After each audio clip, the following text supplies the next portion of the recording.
Hi, so today I want to talk a little bit about when you might use a planning consultant for your home renovation project versus when you might not. I recently got approached by somebody that said, oh, we've got a planning consultant that will do our planning stage work for us, and they hire an architectural technician to do the drawings, which in theory is fine, and you may not need an architect in that case.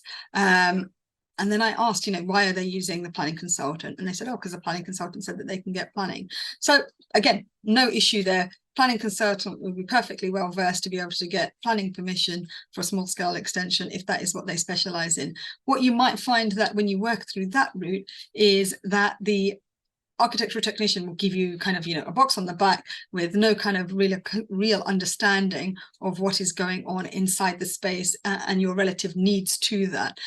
So they'll give you a set of drawings that will get you planning, and then subsequently you may need to revisit what is going on inside the property to make sure that that fulfills your functionality. Often what we find when people do that is they come back to us after they've got planning and say, can you help us sort out the layouts, which again is completely fine. And we're kind of always questioning why we go planning first and then layouts. I would typically advise going layouts first and then planning. That just avoids the need to go back in for planning should you need to make any changes to the external facade that have come out as a direct result of kind of exploring the layout. So for an example, we might look at sort of planning permission with bifold doors at the back, and actually once you've considered all the layouts, the doors might need to be that little bit smaller to factor in sort of wall units along the wall.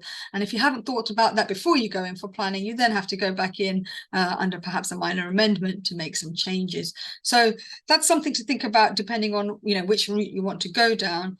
Yes, it is important to get the planning permission in place, and there are multiple different people that can help you get that. From our perspective as a small architectural practice that specializes in residential extensions and the like, we would do it all in-house.